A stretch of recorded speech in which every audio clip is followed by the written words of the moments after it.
Hey guys, Alan here, and I hope you all are having a fantastic day. Now in today's video, we're going to be going over the spinning reel. Now, the spinning reel is a great reel for beginners and can also be used by professional anglers. However, if you're just getting started into fishing, I would recommend picking up one of these. Now, we're going to get started by going over some of the basic features of a spinning reel. So right here is your handle. Now, the handle is what is used to turn the bail on the spinning reel, and this is used to spin line around the spool.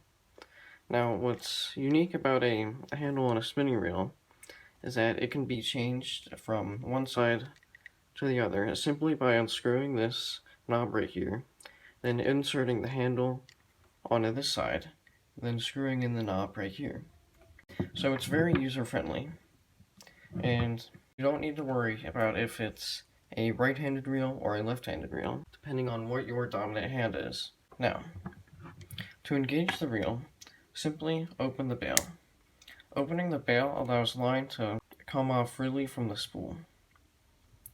Now, if you're going to cast, you want to grab the line that comes off the spool, then hold it against the rod with your index finger. And then you're going to bring your rod back and then cast. And as you're casting, you're going to release your index finger, allowing the line to come freely off of the spool. And once your line is at the water, there are two things you can do. You can either close the spool, the bail, with your hand, and then start reeling, or you can use the handle, and the bail will close itself. Now, some other features of the spinning reel include the drag system. The drag system is used to create resistance when line is being pulled from the spool by a fish. Now, to engage the drag, simply turn right to tighten it, and then turn left to loosen it.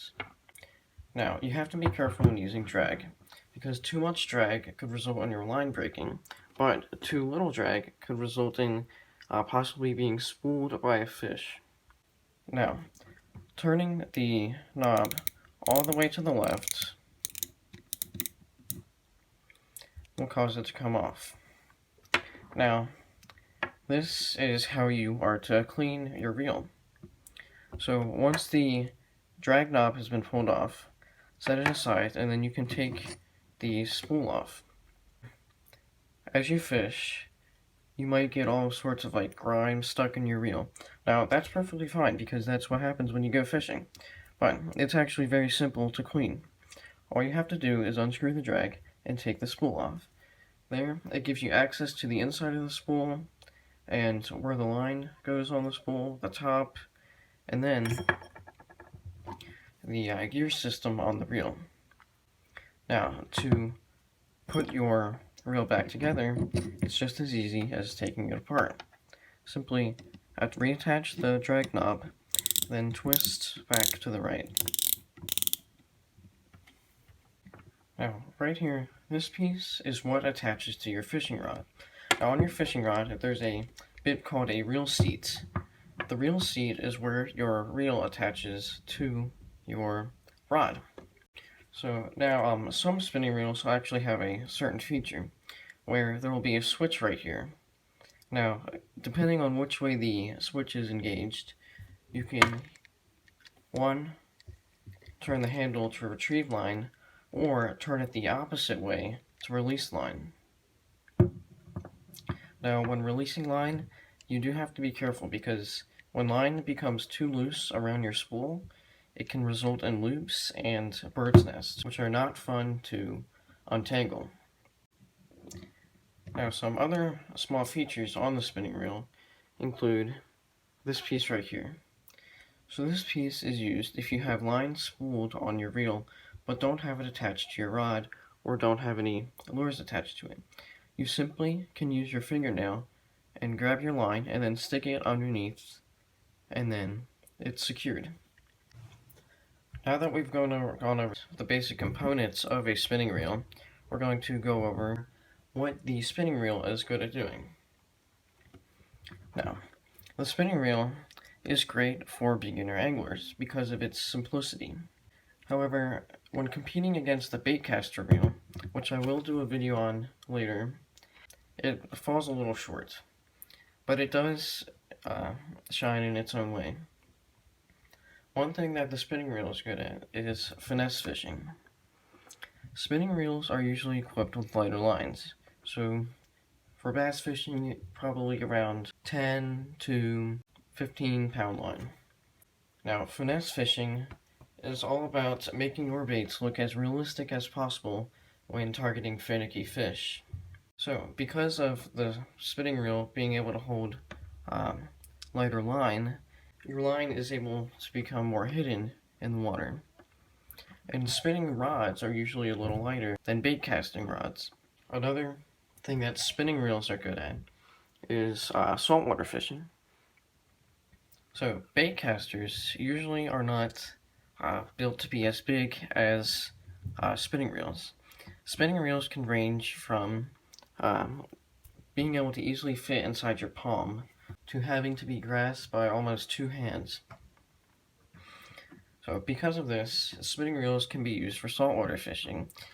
Now, this doesn't mean that bait casters can't be used for saltwater fishing, but they are better for inshore fishing when targeting smaller species of saltwater fish. It's good for offshore fishing. Now, when targeting much larger ocean fish, you can get what are called conventional fishing reels. Now, these fishing reels function similarly to the bait caster, but are much stronger and meant to tackle much larger fish. Now that we've talked about what the spinning reel is good at, we're going to be talking about some of the disadvantages or cons of the spinning reel. Now, the spinning reel is not the most accurate reel. Bait casters tend to be the best for accurate casting. They're also not the best for distance. Spinning reels tend to not have the ability to cast as far as bait casters. Spinning reels also tend to be a little heftier. Now, this may not be a huge problem with some people, but some anglers fishing for many hours in a day could start to experience some fatigue from using such a heavy reel. But if you plan on fishing for 2 to 3 hours, this really should not be a problem for you. Another disadvantage of the spinning reel is the line capacity. So when putting a bait caster and a spinning reel together that are the same size, a bait caster will generally be able to hold more line. Another thing is, when putting a spinning reel and a bait caster reel together that are generally the same size, the bait caster will tend to have a stronger drag system. Now, this may not be as big as a problem as some of the other disadvantages, because when putting a spinning reel next to a bait caster that is roughly the same size, those reels would be best for targeting bass and other species of panfish. So that's really nothing to worry about. Now I'm going to be talking about what is right for you. So if you're a beginner angler and you're just starting to fish, or you've been fishing for many years and just ready to get a nice little upgrade, spinning reels tend to be much cheaper than bait casters. So that is an advantage that a spinning reel has over a bait caster. And again, they are much more user-friendly. So you won't run into as much problems or issues or have much trouble while using them. Now I'm gonna talk about what I prefer. Me, I would probably consider myself to be an intermediate fisherman. So I am comfortable with using a bait caster. However, I just prefer the simplicity of a spinning reel. I personally own more spinning reels than bait casters, so I've just had the opportunity to become more comfortable with using spinning reels rather than bait casters.